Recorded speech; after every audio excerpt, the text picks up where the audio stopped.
Want to hear about the worst night of my life that I don't remember, but it changed my life forever? August 5th, 2015. It's actually the day I had my last drink. I was a party girl, a bartender on a resort island I was raised on. I was in a new relationship, ironically convinced to go to an AA meeting with a Xanax bar. Got a drink on the way, walked in, saw an ex-boyfriend of mine, walked right back out, sat in the car and drank that drink until the meeting was over for the person I was with. I went back home. My new boyfriend was there mowing the lawn. I was already blacked out. For some reason, when I would take Xanax, I would always call ex-boyfriends. And I'm not a cheater, but I called an ex-boyfriend and I found out he was dating a new girl and I flipped. My boyfriend at the time grabbed my phone and broke it, and I saw red. Grabbed the closest thing to me, and it was a golf club. Broke it over my knee and stabbed him in the wrist. He bled so bad. He then broke a Corona bottle and stabbed me in the arm. This was 4 p.m. I ran to the neighbor's house covered in blood, screaming. She had three small girls there. 911 came, the ambulance, they were all taking care of me. They couldn't find my boyfriend at the time because he thought he was in some serious trouble.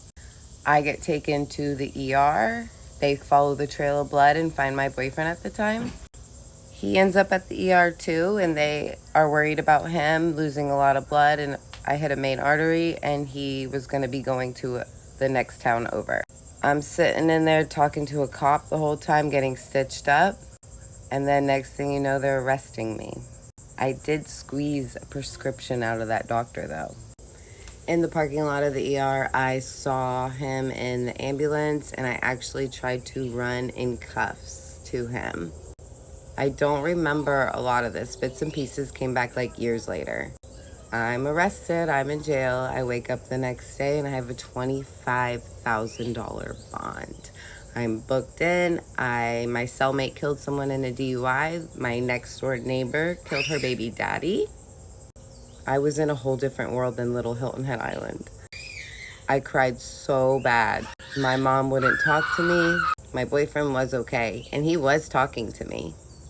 I made that decision right then and there that I can't live like this anymore. I can't have any more record. I can't go to jail anymore. I am almost 30 years old and I can't do this anymore. And I literally almost killed the man I love.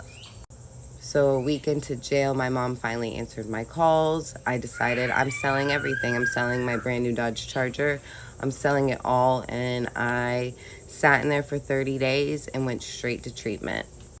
My first promises of sobriety are my family sticking by my side and my boyfriend. We find out later that my boyfriend actually had an addiction, and he went to treatment while I was in treatment. I came home from treatment January 2016, and then my boyfriend at the time ended up coming home that spring, and we did the whole sober thing. We started our life over, and then tragic happened, and in 2017, fall of 2017, my boyfriend at the time, he passed away. He fell off a roof at work, and his spleen ruptured and complications during surgery. So I remained sober because he helped me get sober. I caused all this havoc, and then he stuck by my side, and then I lost him. He went to work and he never came home. I've been through your worst nightmare. I have literally been the crazy, crazy girl. We're coming on that 8 years of sobriety, and I just really want to share this story. And if it helps somebody or plants a seed, that there is hope. And I just try to share my story for someone else's power. And I have one hell of an angel looking out for me. This is for you, Brian.